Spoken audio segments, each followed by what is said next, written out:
Come, child, come, his parents called from the shade of a grove where they had seated themselves on the edge of a well. He ran towards them. So the parents just called their child and they were seated themselves on the edge of a well. So the child just ran towards his parents. A shower of young flowers fell upon the child as he entered the grove, and forgetting his parents, he began to gather the raining petals in his hands. But lo, he heard the cooing of doves and ran towards his parents, shouting, "The dove, the dove!" The raining petals dropped from his forgotten hands. So, the child was so much nature loving. We just come to know from the last 3-4 paragraphs that he is such a nature loving child. He just started collecting the flower petals. Okay, and when he heard the cooing of doves, dove is a type of bird, he forget it and all the petals just dropped from his hands. "Come, child, come," they called to the child, who had now gone running in wild capers round the banyan tree. And gathering him up, they looked the narrow, winding footpath which led to the fair through the mustard fields. So again, they just called their child, who had now gone running in wild capers round the banyan. Means he was just running around the banyan tree. Okay, and gathering him up, they looked the narrow, winding footpath which led to the fair through the mustard field. So they just took him to the narrow lanes, and they found that now they are just to the fair.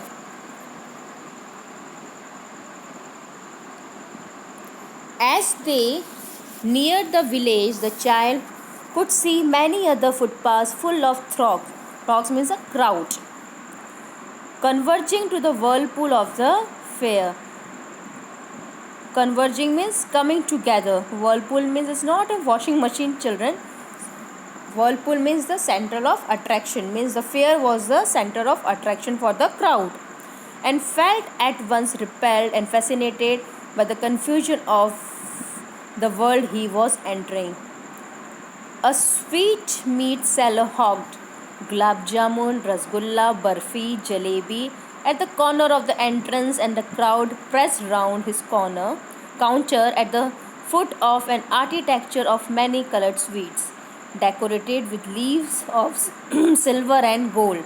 So, when they entered the fair, the boy had just seen that there was a sweet seller who was just selling gulab jamun, rasgulla, barfi, jalebis, and he also had just seen that a crowd pressed round his counter at the foot of an architecture of many colored sweets, decorated with leaves of silver and gold.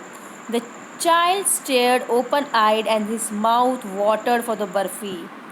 That was his favorite sweet. So the child just stared. He was just constantly looking at barfi, and his mouth was full of water because that was his favorite sweet. "I want that barfi," he slowly murmured.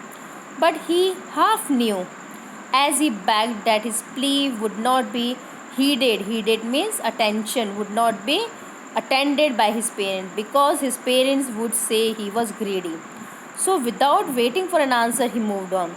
So he knew that yes, his father or his parents won't just heed, they won't just pay any attention to his demand.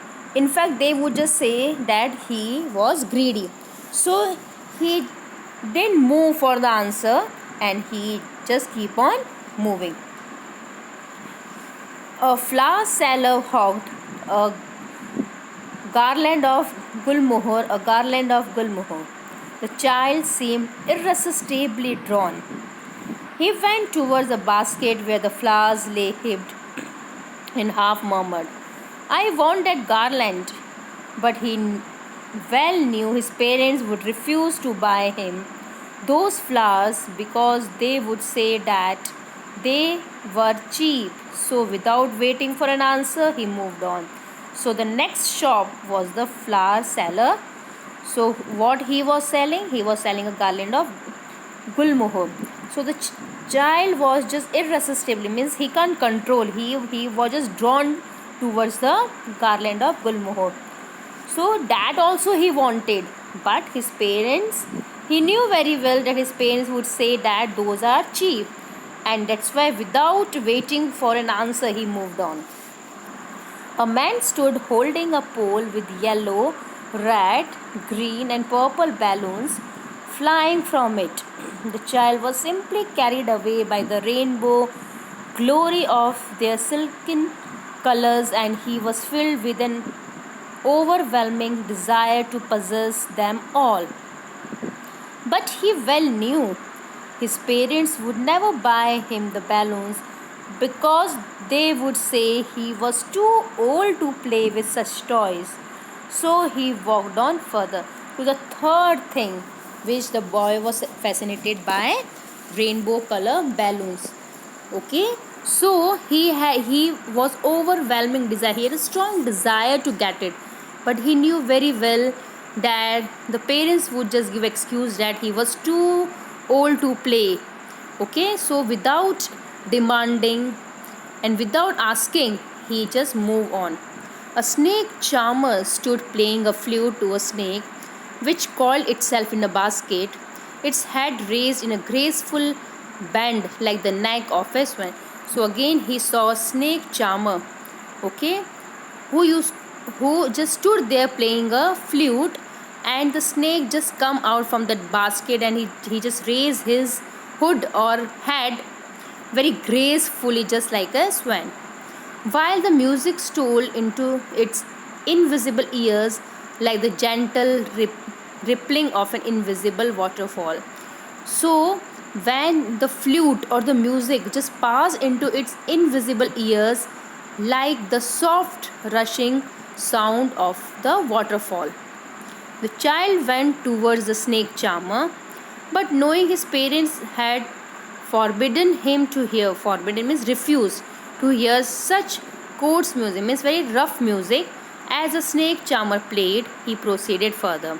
He knew that his parents won't allow him to hear such rough music, so that's why he moved further. There was a roundabout. Roundabout is a merry-go-round in full swing. Men, women, and children, carried away in a whirling motion, shrieked and cried with dizzy laughter. The child watched them intensely, and then he made a bold request. I want to go on the roundabout, please, father, mother. So, what he saw, that there was a merry-go-round, and all men, women, children, they were just fascinated. They would just sit, and they were shrieking, they were shouting, and really the boy just watched all them very carefully, and now he had made a request. It's not a request but a bold request, that really he wanted to go on the roundabout. There was no reply. He turned to look at his parents. There were not there They were not there ahead of him. He turned to look on either side. They were not there. He looked behind. There was no sign of them. So he didn't get any reply. So when he looked back, he didn't find his parents. The parents were not in front of him, behind him, neither sides, or left or right side. There was no sign of them.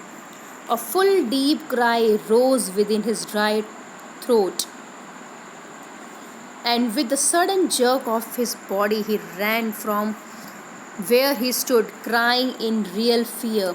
Mother, father, tears rolled down from his eyes, hot and fierce. His flushed face was convulsed with fear. Panic stricken, he ran to one side first, then to the other side, hither and thither in all directions, knowing not where to go. Mother, father, he wailed.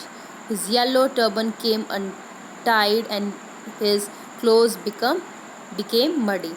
So when he didn't find his parents, he started crying. A full deep rose. He started sobbing. He started crying loudly. And in fear, he had become very panicked.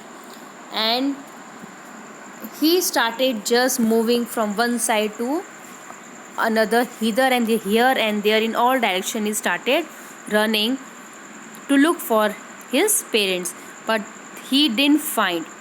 His yellow turban was just untied, was just opened means, and his clothes were became muddy. Having run to and fro in a rage of running for a while, he stood defeated, his cries suppressed into sobs. At little distances on the green grass, he could see through his filmy eyes men and women talking. Why it's called filmy eyes means here the full of tears. So he says that in a range in he was just running here and there to look for his parents, but he stood there defeated. He didn't find them. So he started sobbing, and at the same time his eyes were filled with tears. He tried to look intently among the patches of bright yellow clothes, but there was no sign of his father and mother among these people who seemed to laugh and talk just for the sake of laughing and talking. He tried to look very carefully, intently means carefully, among the patches of the bright yellow clothes. Okay, but he didn't find. What he found, that the people were just talking and laughing, but he didn't find trace of his parents.